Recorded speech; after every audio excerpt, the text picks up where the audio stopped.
Baik. Bismillahirrahmanirrahim. Assalamualaikum warahmatullahi wabarakatuh. Alhamdulillah, alhamdulillahil malikid dayyan, wassalatu wassalamu ala nabiyyina sayyidi waladi adnan, wa ala alihi wa ashabihi wa tabi'ihi ala marri zaman. Asyhadu an la ilaha illallah wa asyhadu anna Muhammadan abduhu wa rasuluh alladzi kana khuluquhul Qur'an. Amma ba'du, kaifa halukum ya syabab? Thayyibun. صراحة أنتم من الطيبين. لا أدري شباب، سننشر رابط في اليوتيوب إلى مجموعتكم ثم نبدأ. طيب خلاص.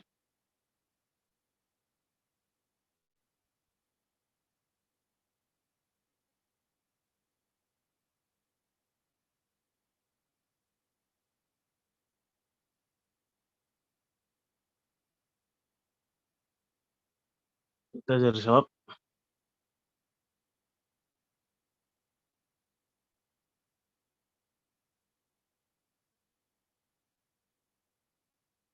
طيب فنواصل حديثنا في مادة الحديث، ونحن توقفنا في الحديث كم يا شباب؟ الحديث الثامن عشر. هذا تحدثنا عن هذا،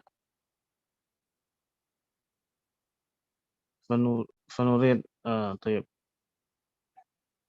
شباب، نكرر هذا الحديث مرة ثانية. من يقرأ يا شباب؟ من يقرأ؟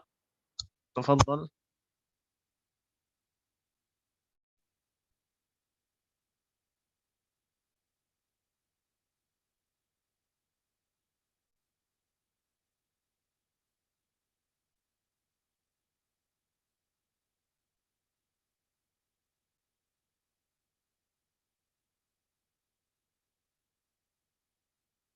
نعم، من يريد أن يقرأ يا شباب فليرفع يده. نعم، انتظر.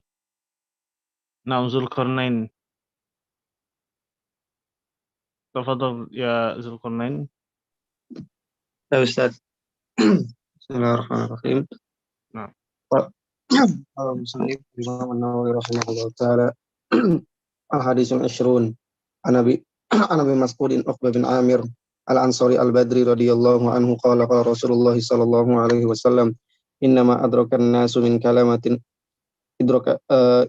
إن مما أدرك الناس من كلام النبوة الأولى إذا لم تستحيي فاصنع ما شئت.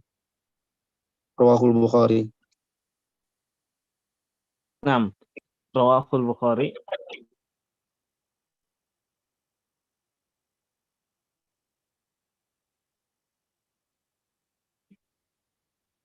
طيب، رواه البخاري.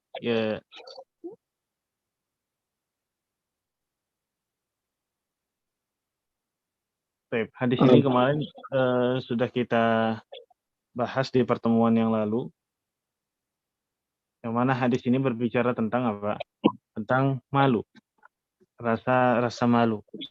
Kita juga sudah membahas tentang sirah Uqbah, yaitu Abi Mas'ud Uqbah bin Amr al-Ansari al-Badri, yang mana beliau ini adalah salah seorang periwayat hadis pada zamannya Rasulullah SAW dari kalangan sahabat.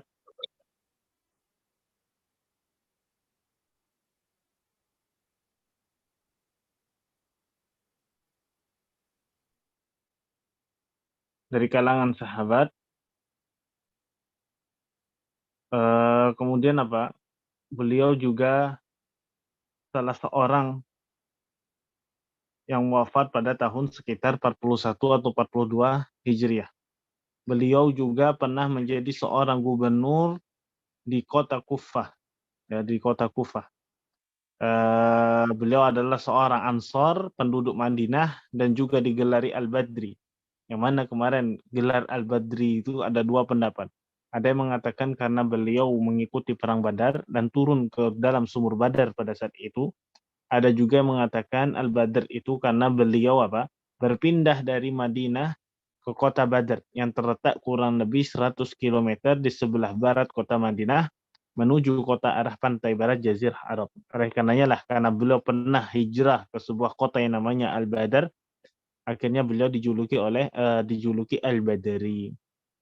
Kemudian Rasulullah Shallallahu Alaihi Wasallam di sini bersabda, Inna mimma adraka an-nasu min kalamin nubuwwatil ula, idza lam tastahi fasna ma syi'ta.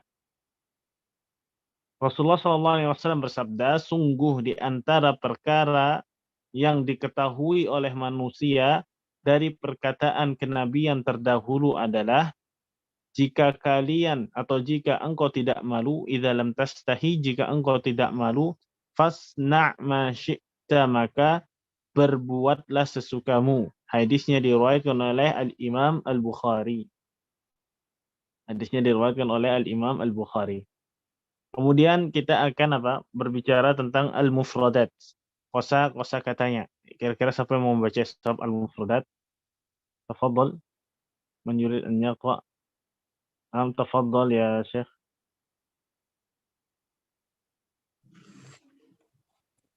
Bismillah.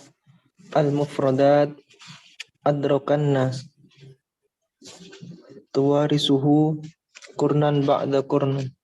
Qarnan ba'da qarnin. Qurnan ba'da qurnin. Adraka bimakna balagh. Min kalamin nubuwatil ula allati qabla nabiyina sallallahu alaihi wasallam. Idza lam tastahi al-haya'u khalaqa yahasu. Al-haya'u khalqun. Al-haya'u khalqun yahasu ala fi'lul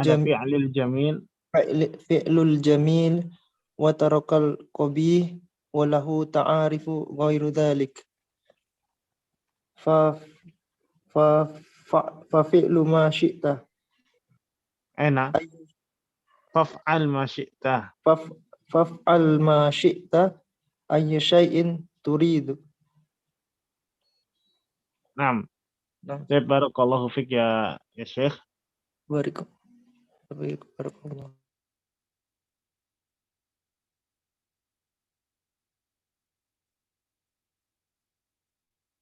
Adrakan nasu tuwarithuhu atau tuwarithuhu qarnan ba'da qarnin. Jadi adrakan nas itu maksudnya adalah yang diketahui oleh manusia. Ya, makna adrakan nas ketika digabung di sini. Ketika adrakan nas itu digabung di sini, maknanya apa? Maknanya adalah tuwarithuhu qarnan ba'da qarnin, yaitu mereka, ini para manusia ini saling mewarisi wasiatnya nabi-nabi terdahulu dari abad ke abad. Qarnan ini artinya abad. Mereka saling mewarisinya dari abad ke abad. Ya, mewarisi perkataan idza lam tastahi fasna' ma syi'ta. Ini selalu diwariskan dari zaman nabi terdahulu, dari generasi ke generasi sampai generasinya Nabi Muhammad sallallahu alaihi wasallam. Adapun adraka secara harfiah maknanya adalah balagha, sampai.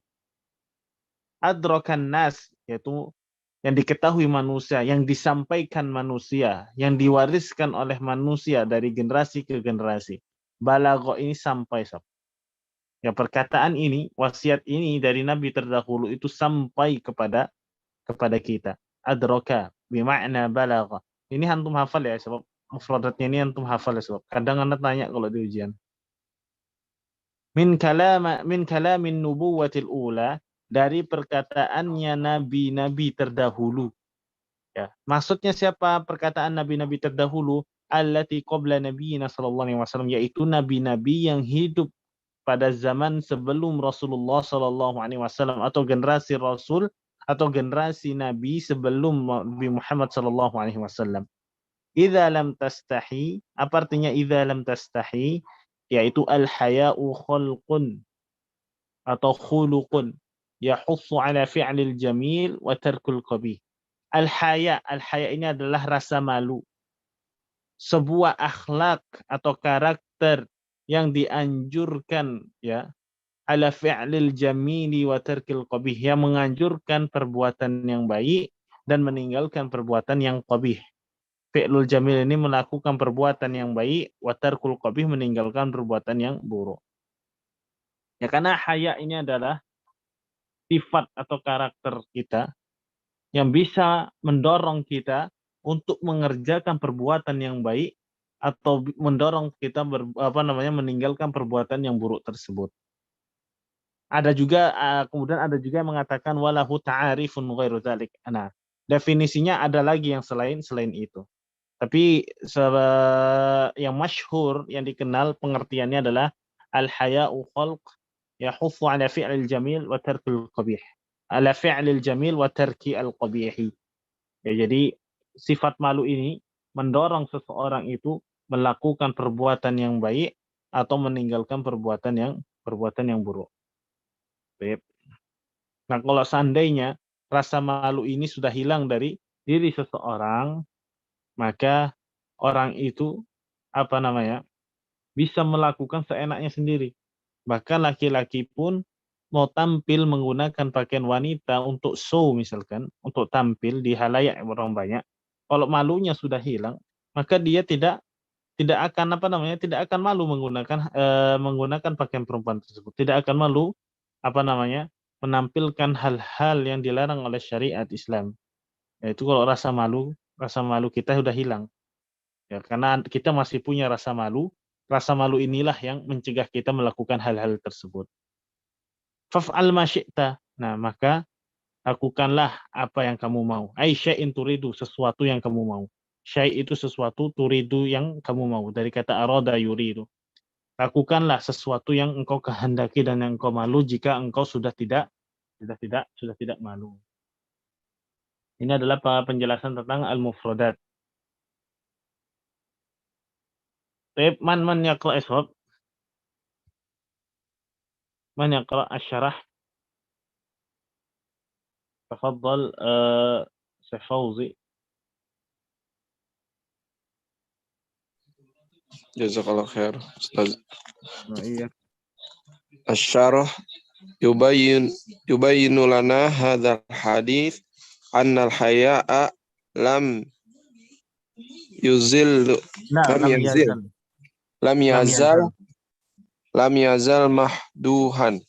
mamduhan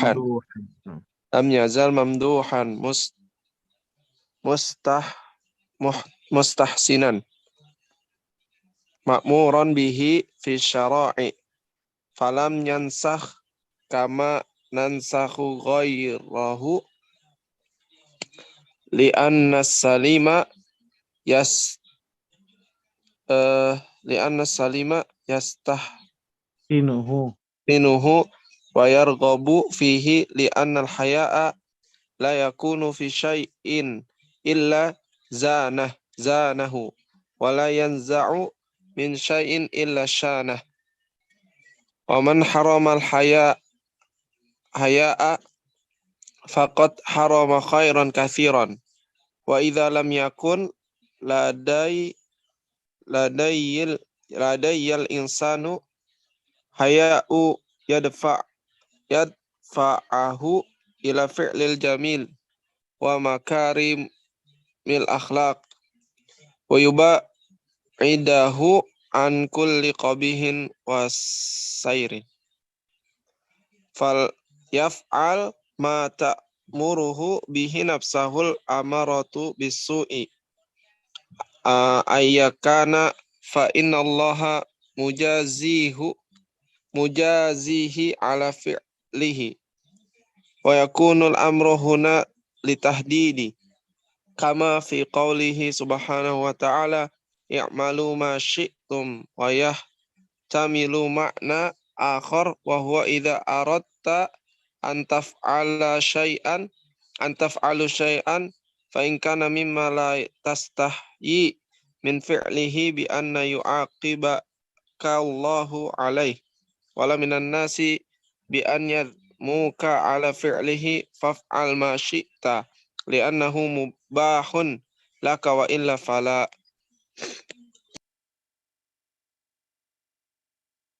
Baik, pada surah ya sebab هذا الحديث يبين لنا أن الحياء لم يزل ممدوحا مستحسنا مأمورا به في الشرائع.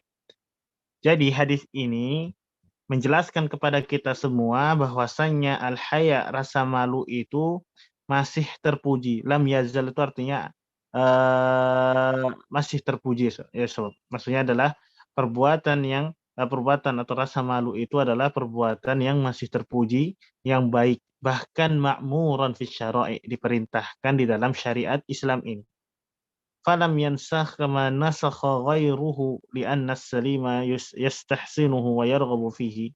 Ya, jadi rasa malu ini tidak dihapus atau tidak dihapus oleh Islam, tidak terhapus oleh syariat ini seperti orang lain menghapus rasa malu mereka ini. Ya. Karena rasa selamat itu, sob, ya, rasa selamat, tenang, rasa baik, ya, itu apa?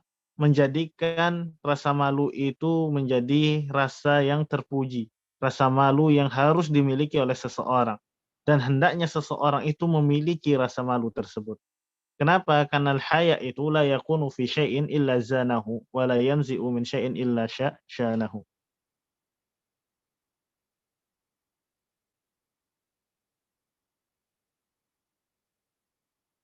Kenapa? Karena perbuatan malu ini tidaklah terjadi pada sesuatu, ya, suatu perkara kecuali sesuatu itu dihiasi, ya, sesuatu yang terhiasi, dan tidaklah diambil rasa malu ini dari sebuah perkara kecuali itu bentuknya adalah aib atau yang mencelakai sebuah kehormatan.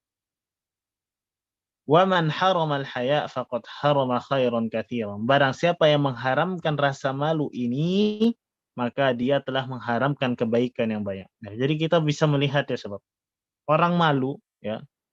Kadang orang ada, ayo minum khamar ini.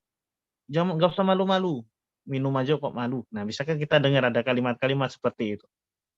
Nah, itu seperti dia melarang rasa malu. Ya, enggak boleh seperti itu, ya, sebab karena barang siapa yang mengharamkan rasa malu, mencegah orang dari melakukan merasa malu dari perbuatan untuk melakukan perbuatan yang dilarang oleh syariat, maka dia telah mengharamkan kebaikan yang banyak. Karena kemaluan ini atau rasa malu ini adalah bagian dari kebaikan yang syariat Islam ini bentuk. Wa idza lam yakun ladal insan haya'un yadfa'uhu ila fi'lil jamil wa makarimil akhlaq. Nah, seandainya al-insan lam yakun ladal insan, ya. Jadi seseorang itu kalau tidak memiliki rasa al-haya, rasa malu, yadfa'uhu ila fi'lil jamil, yang mendorong dia untuk melakukan perbuatan yang baik dan melakukan akhlak yang mulia, wa yuba'iduhu an kulli qabihin wa wasairin, atau yang mendorong dia atau yang menjauhkan dia untuk melakukan seluruh perbuatan yang buruk, ya, falyaf'al ma ta'muruhu bihi nafsuhu al-amarah bis-su' ayyan kana fa innallaha mujazihi ala fi'lihi. Nah, seandainya seseorang itu tidak memiliki rasa malu ini, sob, ya. Kalau orang sudah nggak punya rasa malu yang bisa mendorong dia melakukan perbuatan baik atau menjauhkan dia dari perbuatan yang buruk, maka di sini dikatakan if'al, kerjakanlah apa yang dikehendaki hawa nafsumu, apa yang dikehendaki dirimu, ya. Karena Allah Subhanahu wa taala memberikan pilihan terhadap perbuatan tersebut, ya. Tetapi, ya, sebab falyaf'al di sini apa? Fi'il amar atau kata perintah. Kerjakanlah sesukamu. Bukan berarti walaupun Allah Subhanahu wa taala mengatakan atau Rasulullah sallallahu alaihi wasallam mengatakan if'al, kata kerja, lakukanlah sesukamu. Ya, walaupun di sini kata perintah bukan berarti Rasulullah sallallahu alaihi wasallam membolehkan hal tersebut. Tetapi maksud dari al-amr di sini, maksud dari kata perintah di dalam hadis ini adalah maknanya at-tahdid, ya, so. Maknanya adalah at-tahdid. Tahdid itu adalah ancaman. Biasa kalau kita biasanya kadang nyuruh anak kita, Ya udah kalau kamu mau tetap berbuat kayak gitu ya udah terserah. Nah, itu seperti halnya nada ancaman itu. Bukan berarti kita membolehkan hal tersebut dilakukan, bukan demikian maksudnya. Tapi kalimat perintah itu memiliki makna at-tahdid atau ancaman. Seperti firman Allah Subhanahu wa taala. Jadi di dalam Al-Qur'anul Karim, kalamullah, firman-firman Allah Subhanahu wa taala banyak sekali yang menggunakan kata perintah, ya, kalimat perintah, tapi yang dimaksud makna perintah tersebut adalah ancaman. Contohnya seperti apa? I'malu ma syi'tum, lakukanlah sesukamu. Dan makna ini yahtamilu makna akhar. Makna ini memiliki kemungkinan makna yang lain atau memiliki kemungkinan makna yang lain. Wa huwa idza aradta an taf'al syai'an fa in kana mimma la tastahi min fi'lihi bi an yu'aqibakallah alaihi wala minan nasi bi an yadhmuka ala fi'lihi faf'al ma syi'ta li'annahu mubahun laka wa illa fala.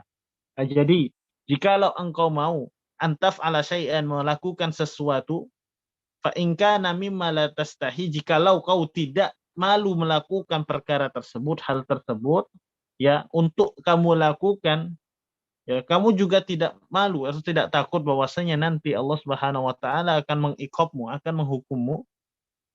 Ya, begitu pula dengan manusia, ya, yang mencelamu, yang akan mencelamu jikalau engkau melakukan hal tersebut, tapi engkau tidak malu melakukan hal itu, maka, ya, jikalau kamu sudah tidak malu, tidak takut, Allah akan mengancammu, Allah akan menyiksamu. Kemudian engkau juga tidak malu, orang-orang di sekelilingmu akan mencemoohmu.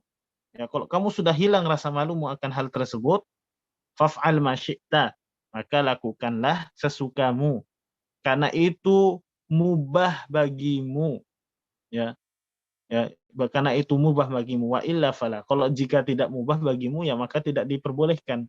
Di sini diperbolehkan oleh Allah Subhanahu wa taala melakukan hal tersebut. Tapi ingat, kalimat memperbolehkan di sini bukan berarti memperbolehkan secara halal. Tapi di sini kalimatnya adalah kalimat ancaman. Yang mana kelak nanti itu akan mendapatkan pertanggungjawaban di sisi Allah Subhanahu wa taala. Jadi Masya Allah ya, sebab hadis ini Rasulullah Shallallahu Alaihi Wasallam mengatakan kepada kita semua banyak sekali istifadah di dalam hadis ini yang bisa kita ambil. Di antaranya adalah di antara perkara yang diketahui oleh manusia dari perkataan kenabian terdahulu apa? Jikalau engkau tidak malu, maka perbuatlah sesukamu.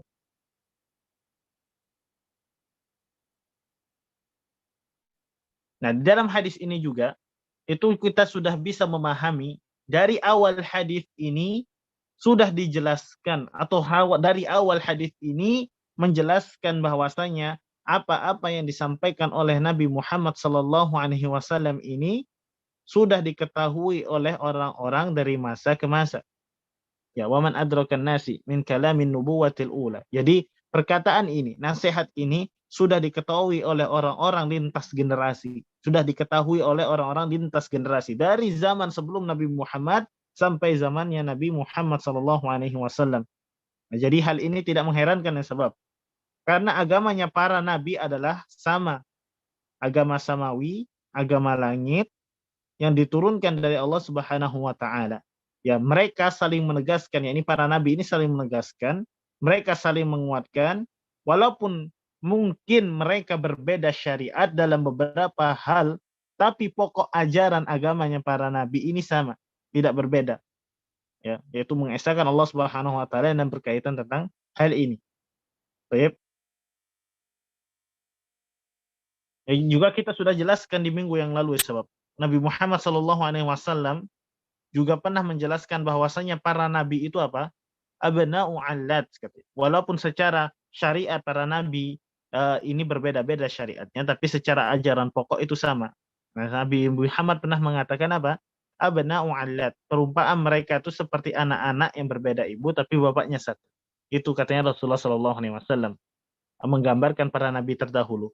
Ibu kami ini berbeda-beda tapi ayah kami ini satu. Seperti itu. Seakan-akan kami ini beda ibu tapi satu bapak. Ya, maksudnya apa? Maksudnya bapaknya satu ini apa artinya? Artinya adalah bahwa intisari ajaran agama mereka itu sama, pokok-pokok ajaran agama mereka sama, adapun beda ibu artinya bahwa apa? Beda ibu di sini perbedaan dalam syariat agama mereka, ya.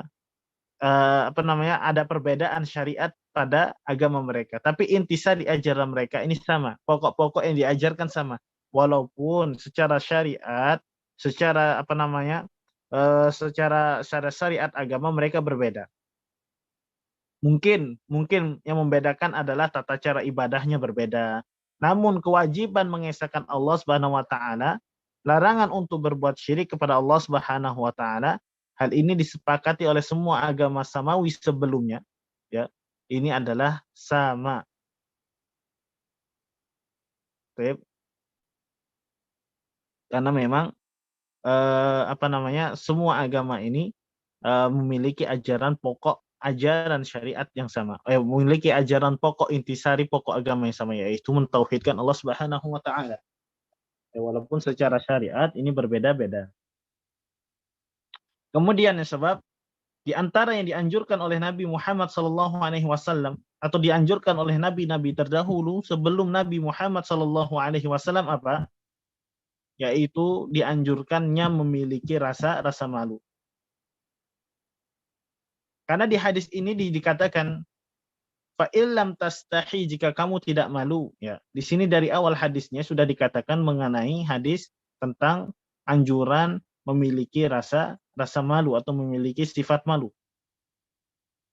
Ya. Jadi ajaran ini, ajaran untuk menumbuhkan rasa malu dalam diri kita adalah ajaran yang sudah diajarkan oleh para nabi-nabi terdahulu sebelum Nabi Muhammad SAW.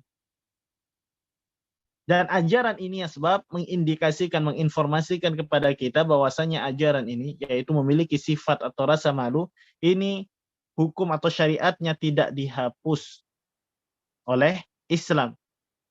Artinya apa? Artinya ajaran ini masih relevan sampai saat ini. Bahkan ajaran ini justru malah ditegaskan oleh Islam melalui sabdanya Rasulullah SAW, "Idza lam tastahi fasna' ma syi'ta." Jika engkau tidak malu, maka apa? Lakukanlah sesukamu. Ya, jadi di sini fasna' ma syi'ta ini memiliki makna apa ya? Sebab tadi makna ancaman. Nah, tapi kalau di sini bisa kita jabarkan, kalau kita bisa jabarkan di sini, sebentar kita hapus dulu. Kalau kita mau jabarkan kata perintah di sini, sebab biar antum nggak apa namanya. Nah, kalau kita mau jabarkan kata perintah di sini, faf'al, lakukanlah sesukamu. Maka di sini sebenarnya memiliki 3 penafsiran ya, sob. Penafsirannya pertama adalah maknanya adalah perintah.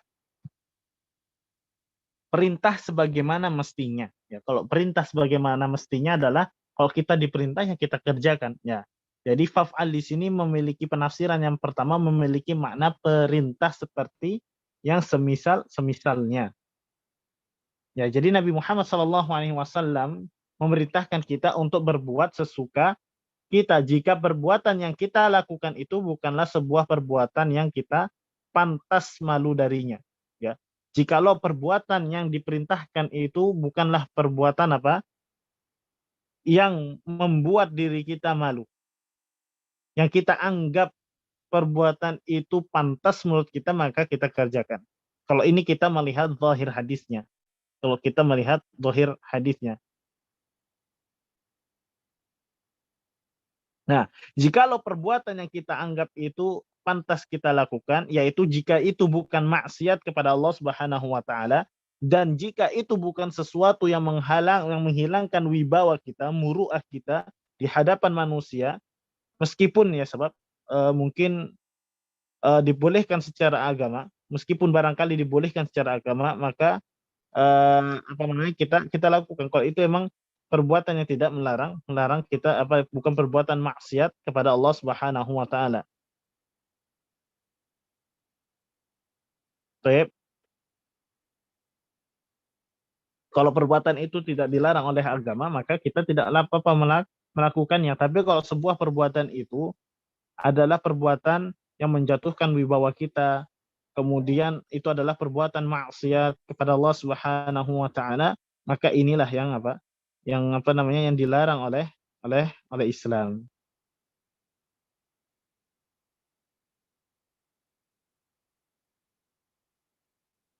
Kemudian penafsiran yang kedua memiliki makna ancaman. Penafsiran pertama apa tadi? Memiliki makna perintah secara mestinya. Ya, jadi perintah ya kita lakukan. Kemudian penafsiran yang kedua adalah memiliki makna ancaman. Jadi seolah-olah apa Nabi Muhammad SAW itu mengancam kita ya sebab kalau engkau tidak punya rasa malu lagi, nah itu katanya Rasulullah. Kalau kamu nggak punya rasa malu lagi, maka berbuatlah sesuka hatimu, terserah. Nah, jadi maknanya seperti itu. Ya. Nah, di sini makna hadis ini ya redaksinya adalah apa? At-tahdid, ancaman. Walaupun Rasulullah SAW secara zahir kalamnya memperbolehkan, tapi mungkin secara intonasi Rasulullah SAW mengatakan hal demikian. Kalau kamu nggak malu ya udah lakukan sesukamu terserah. Itu katanya Rasulullah SAW. Nah, jadi di sini adalah pengertian dari penafsiran hadis ke sini. Afwan, ada 2 penafsiran sebab bukan 3 penafsiran di dalam makna hadis ini. Ya, jadi di sini ya kita anjurkan ya sebab untuk untuk kita ajarkan kepada keluarga kita, anak-anak kita terlebih untuk mengajarkan kepada mereka memiliki rasa malu ini. Ya karena rasa malu ini adalah warisan para nabi terdahulu sampai kepada generasi kita semua. Baik.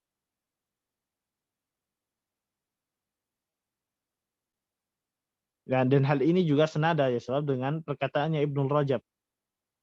Ya, perkataannya Ibnu Rajab, beliau pernah mengatakan mengenai hadisnya Rasulullah SAW ini, ya.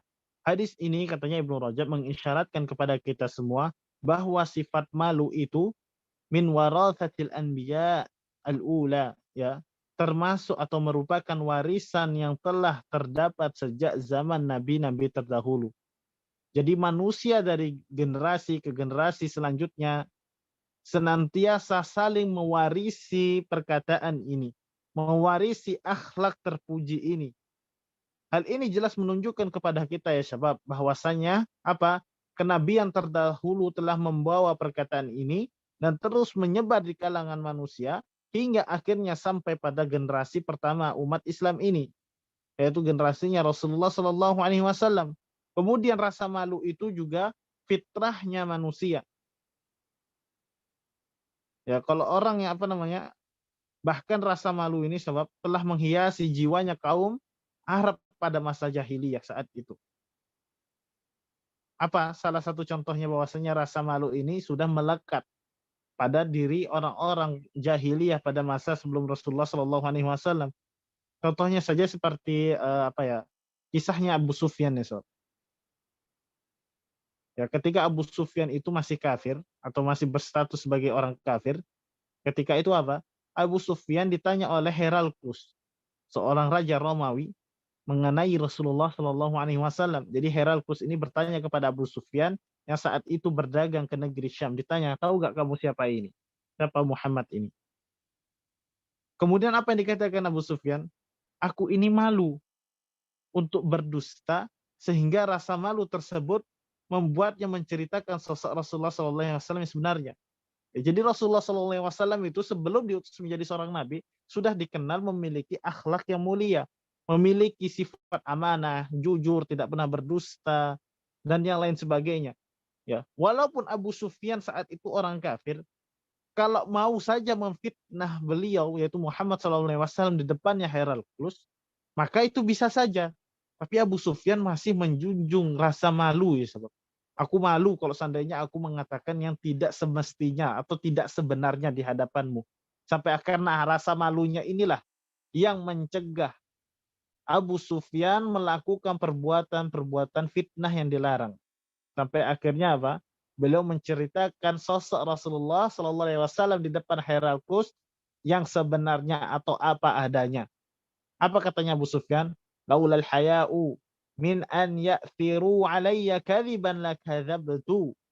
jika bukan karena rasa malu atas tudingan dusta yang tidak mereka lontarkan kepadaku, ya kalau seandainya ini bukan karena rasa malu untuk berbuat dusta atau berbohong, niscaya lakadzabtu, niscaya aku pasti akan berdusta. Itu katanya Abu Sufyan, dan ini adalah hadisnya diriwayatkan oleh Imam Bukhari. Riwayat ini diriwayatkan oleh Imam Al-Bukhari. Nah, jadi di sini kita juga bisa mengambil kesimpulannya, sebab sifat malu itu sudah mendarah daging di kalangan siapa? Kalangan orang-orang Arab, di kalangan bangsa-bangsa Arab. Dan itu sudah tergambar jelas dari kisahnya Abu Sufyan di atas. Baik.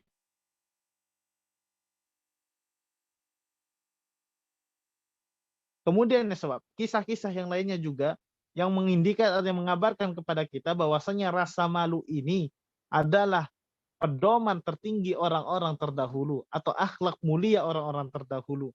Bahkan orang-orang terdahulu memegang teguh nasihat ini. Kalau nggak memegang rasa malu ini, ya agar tidak jatuh muru'ah dan wibawa kehormatan mereka. Kemudian juga ada juga sebuah kisah dari Abu Musa Al-Asy'ari radhiyallahu an. Beliau ini pernah menggambarkan atau mengabarkan kepada salah seorang pemuda dari Jurshum atau dari Bani Jusyam kalau nggak salah. Beliau pernah mengabarkan seseorang pemuda dari Bani Jusyam yang dahulunya pernah kabur dari medan peperangan. Nah, di sini Abu Musa Al-Asy'ari pernah berkisah, ya, apa kisahnya? Falamma ra'ani walla anni dhahiban fataba'tuhu wa ja'altu aqulu lahu ala tastahi alasta arabiyan ala tathbutu fakaffin. Ala tastahyi alasta arabiyan ala tathbutu fakaffin. Apa katanya Abu Musa?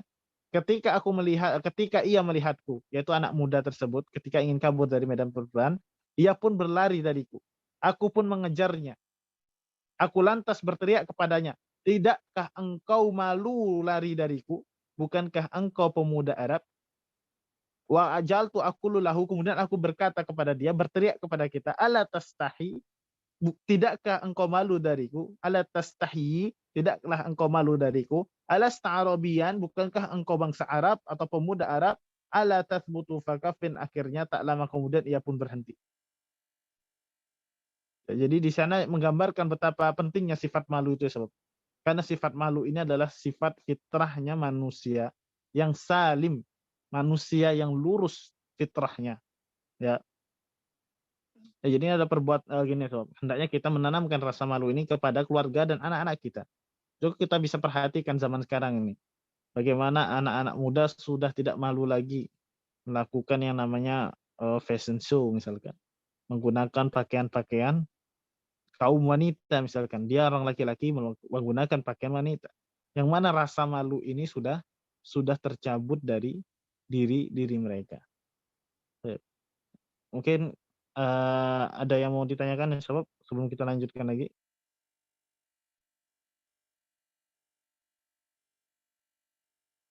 Baik.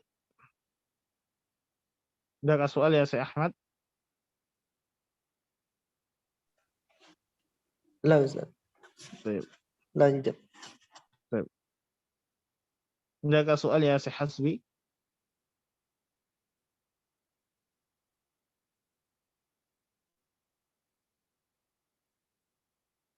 Baik. Syekh Hengki, ada soal?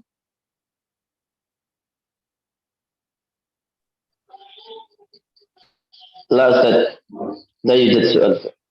الشرح مفهوم أم لا؟ إن شاء الله أستاذ. طيب. نعم Syekh Rafiq. عندك سؤال يا شيخ؟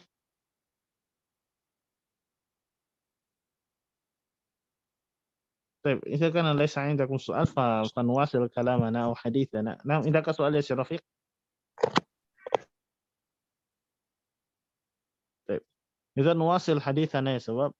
طيب قبل أن نواصل عن هذا، من يستطيع أن يخرج لنا استفادة من هذا الحديث؟ ماذا تستفاد من هذا الحديث ya Pak? Ada yang bisa memberikan faedah dari hadis ini nggak, Sob? Kira-kira apa faedah dari hadis ini? Nah, Ustaz, Naam, tafadhal. Masya Allah, banyak sekali faedah yang bisa diambil dari hadis mulia ini, Ustaz. Naam, tafadhal.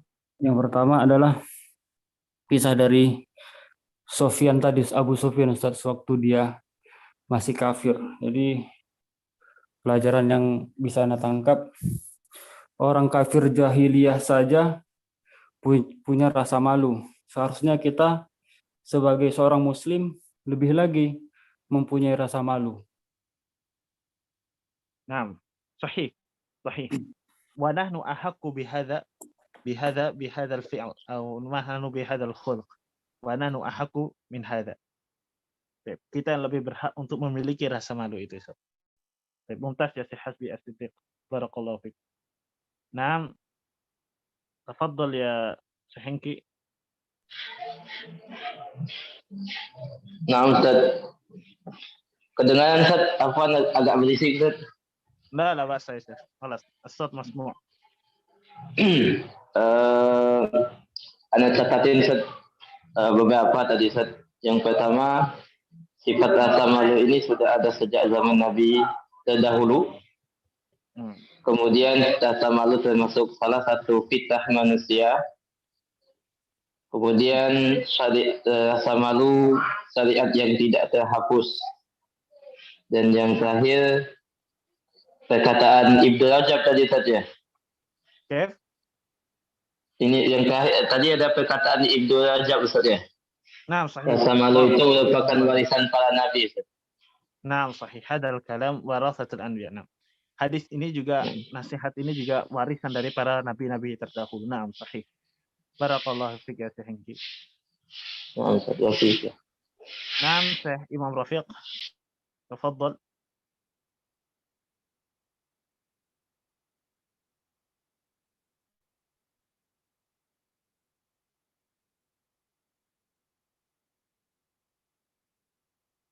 Naam, Imam Rafiq. عندك شيء يا شيخ؟ طيب. ما عندي أستاذ. ما عندك. نعم سدندي. أستاذ. أن تخرج لنا فائدة يا شيخ. ممكن قليل أستاذ. الصوت منخفض جدا. نعم أستاذ. الصوت منخفض. أكبر الصوت يا شيخ. ما زال منخفضا. زد. الآن أستاذ. نعم مسموع. Jadi rasa malu merupakan mungkin agak mengulang fitrah yang Allah ciptakan untuk manusia, yang merupakan ajaran sejak zaman Nabi terdahulu yang bisa menjaga kita untuk tetap melakukan ketaatan kepada Allah dan menghindarkan atau menjadi perisai bagi kita dari kemaksiatan. Ada mungkin Ustaz. Naam, sahih. Barakallahu fiik. Barakallah.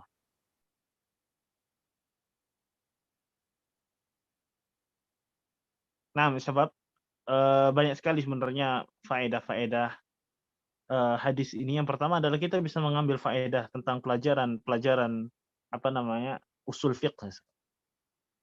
Asy-syar'u man qablana. Ajaran syariat orang umat terdahulu, jika itu dibenarkan, idza aqarra al-Islam fa huwa syar'un lana. Jika itu dibenarkan oleh syariat Islam, maka ajaran ini sahih dan diterima oleh ajaran Islam. Ya. Itu sikap kita ketika kita sikap kita terhadap syariat umat-umat terdahulu. Jikalau syariat itu dibenarkan oleh syariat kita, maka itu adalah termasuk syariat kita. Jika tidak, maka dia tidak menjadi syariat kita atau syariatnya sudah dihapus dengan syariat kita. Hakada ya sebab. Tayyib. Sebenarnya banyak sekali, tapi sudah disebutkan beberapa dan poin besarnya sudah antum sebutkan dan insyaallah antum faham mengenai hadis ini. Kemudian siapa yang ingin meneruskan bacaan ma yustafadhu minal hadis ya sebab?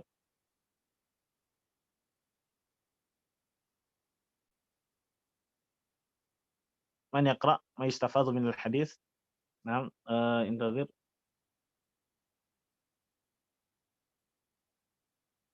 نعم تفضل يا شيخ. تفضل شيخ ويلدان.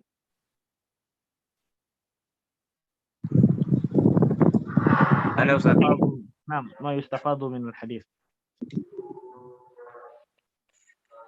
ما يستفاد من الحديث شرف الحياء لأنه ما من نبي إلا وقد حث عليه ولم ينسخ.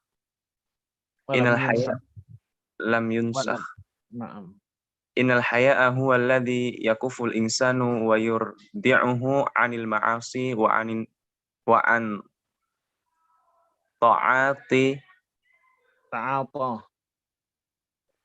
طاعات كل قبيح شرعا.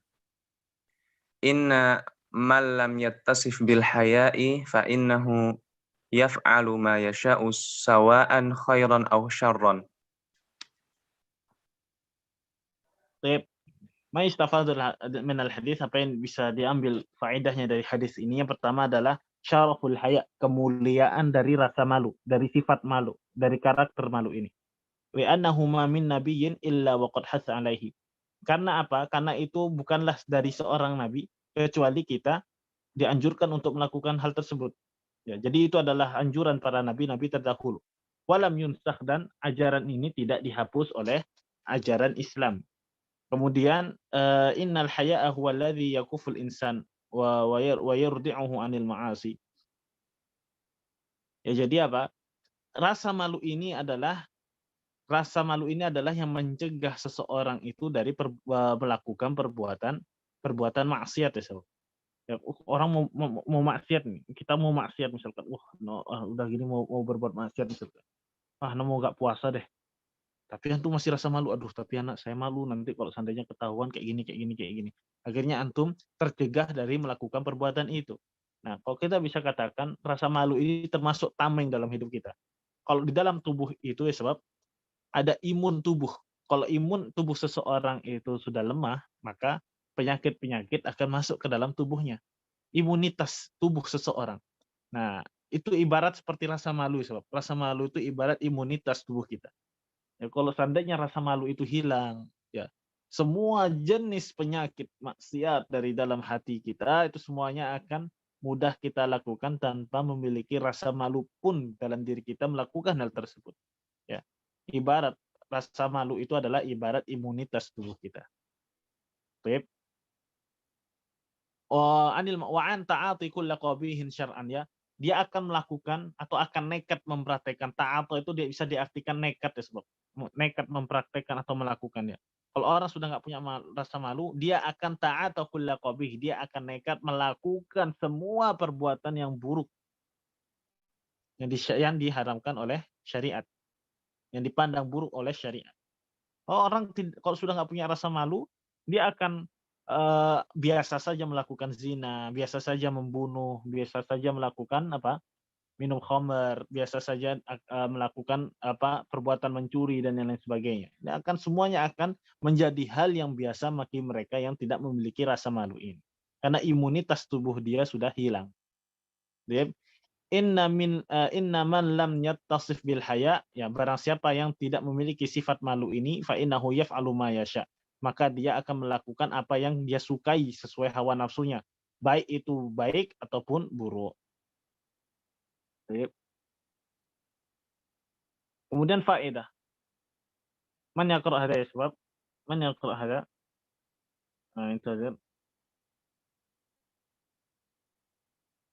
Naam ya Syekh Muhammad.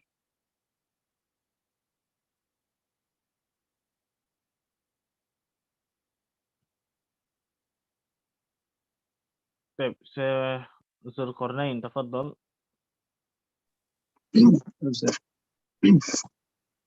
قال أحد العلماء هذا الحديث يتضمن الأحكام الخمسة في قوله إذا لم تستح فاصنع ما شئت لأن فعل الإنسان إما أن يستحيا منه أولا فالأولى الحرام والمكروه والثاني الواجب والمستحب والمباح ولذا قيل إن هذا الحديث عليه madarul islami. Baik. Faedah yang bisa diambil di sini kata para ulama apa? Faedah yang bisa diambil dari para ulama dari hadis ini. Jadi hadis ini memiliki pelajaran yang penting ya, sob. Memiliki pelajaran yang penting.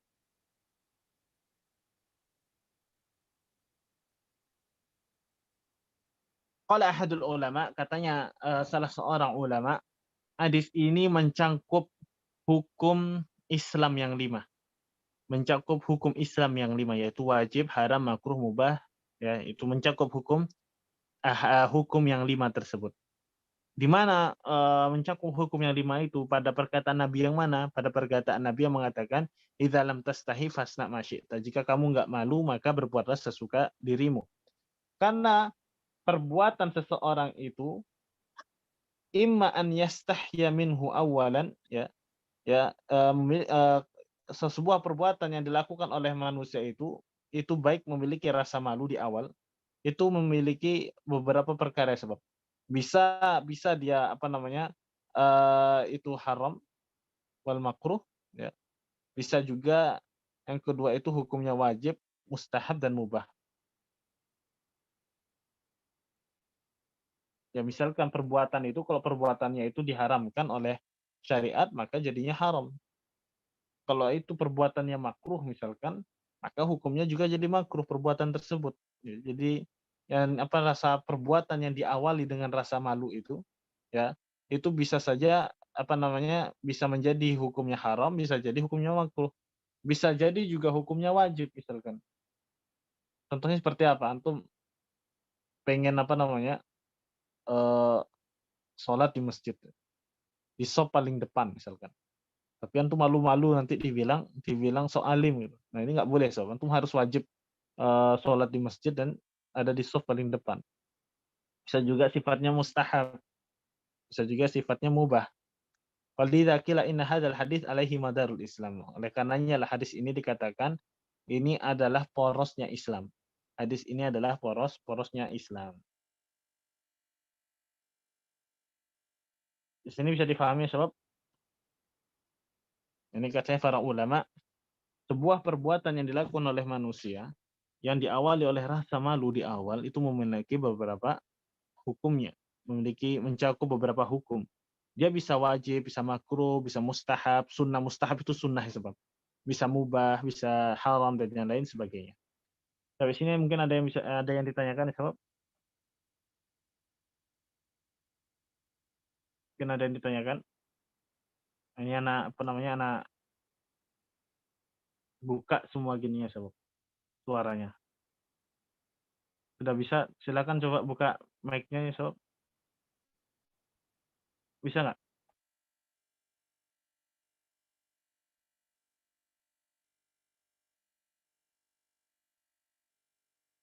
Belum ya? Tadi.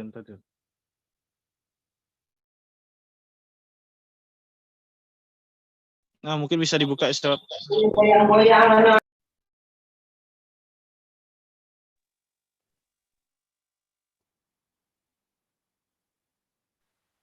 Naam, tafadhol ya sob, man yas'al. Fal yarfa. Bismillah. Inti soal Ustaz. Naam.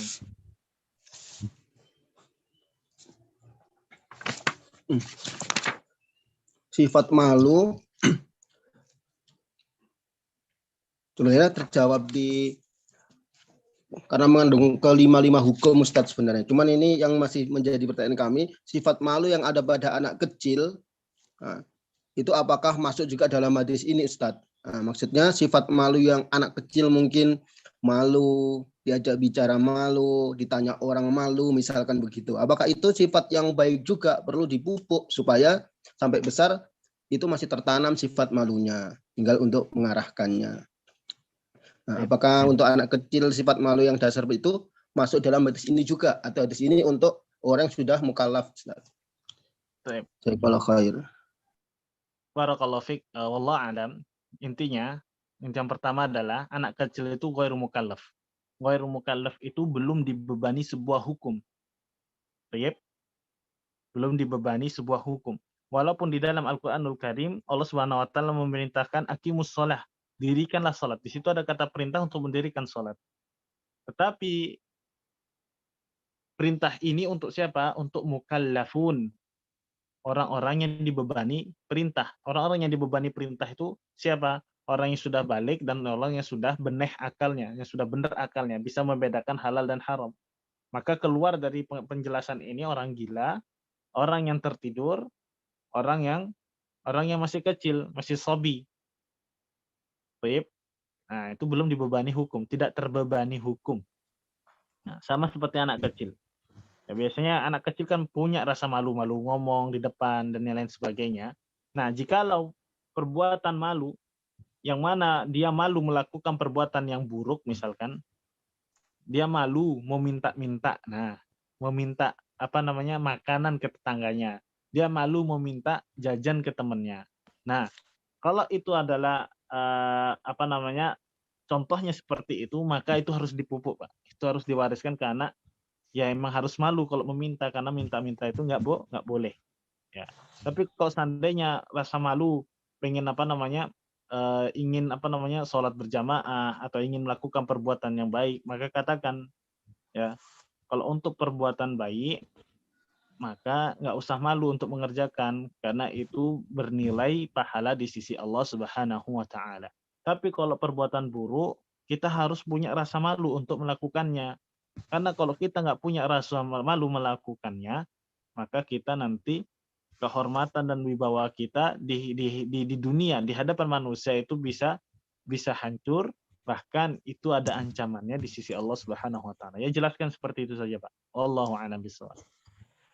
Itu kalau Ustaz, apa kalau fikih. Wa iyyakum. Afan Ustaz, ini soal Ustaz. Naam. Ustaz mau tanya, apakah penyebabnya tercapurnya rasa malu dari dada-dada manusia ini, Ustaz? Apakah penyebab utamanya? Terus yang kedua, apakah rasa malu ini merupakan musibah atau ujian dari Allah, Ustaz? Saja, Ustaz. Syukron. Baik, barakallahu fiik. Rasa malu ini bukanlah musibah. Ya, rasa malu ini bukan musibah. Kecuali tercabutnya rasa malu, itu baru musibah. Ya, karena warisan nasihat dari generasi nabi-nabi terdahulu hendaknya kita memiliki sifat malu, karena malu inilah yang mencegah diri kita dari melakukan perbuatan-perbuatan yang diharamkan oleh syariat. Ya, kemudian salah satu apa sih penyebab rasa orang itu nggak punya rasa malu? Mungkin di antara salah satunya orang itu salah satunya adalah jauh dari ajaran-ajaran agama, dari norma-norma agama. Dia jarang ibadah, sholat misalkan ke masjid, ya, jarang berkumpul dengan orang-orang soleh.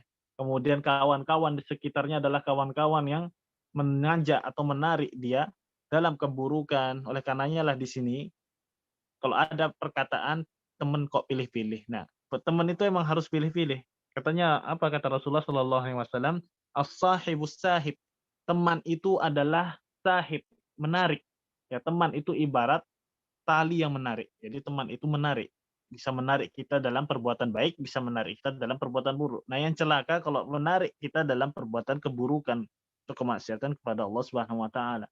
Itu mungkin di antara sebab-sebabnya karena dia jauh dari norma agama, jauh dari taat kepada Allah, jauh dari sholat, dari kepada Allah Subhanahu wa taala. Kemudian dia circle pertemanannya adalah orang-orang yang buruk akhlaknya, ya. Ya, biasanya ini adalah juga salah satu penyebab orang-orang itu tidak memiliki rasa malu tersebut. Ya, tidak memiliki rasa malu tersebut. Kemudian mungkin dia mengikuti hawa nafsunya, tidak ada didikan agama dalam dirinya. Ya, apakah ini benar, apakah ini salah, apakah ini baik untuk saya, apakah ini menjatuhkan muruah atau wibawa saya. Ya, tidak ada ajaran-ajaran norma-norma agama itu. Mungkin di antara yang Anda sebutkan ini mungkin beberapa sebab hilangnya rasa malu dari diri orang tersebut. Nah, Pak, bisa difahami, Pak? Allahu a'lam bishawab. Nah, Ustaz, syukran, Ustaz. Di sini pentingnya untuk belajar ya, Sob. Belajar agama, berteman dengan orang-orang soleh, rajin ibadah, pergi ke masjid, berkumpul terus sama orang-orang yang soleh. Ya, karena antum terus berkumpul dengan orang-orang yang soleh ini, Mungkin antum mau berbuat maksiat misalkan. Pasti antum akan melihat bingung, waduh malu, nggak enak sama jamaah, nggak enak sama teman-teman ya. Ya mungkin ini juga hal yang baik dan positif mencegah antum dari perbuatan tersebut. Ya enggak? Ya, tapi kalau sudah kumpulannya orang-orang yang fasik, orang-orang yang suka minum-minum dan yang lain sebagainya, ini pasti kita akan terbawa besok. Kita akan terbawa kepada hal tersebut. Baik. Ada pertanyaan lagi, Sob? Mana Ustaz? Nah, Ustaz, mungkin ini ada di hadis yang lain ya, cuman ada kaitannya sama pembahasan kita rasa malu. Di hadis yang lain itu Anda pernah dengar seperti ini Ustaz. Tingkatan iman yang paling tinggi adalah mengucapkan la ilaha illallah, dan tingkatan yang paling rendah adalah menyingkirkan gangguan dari jalan.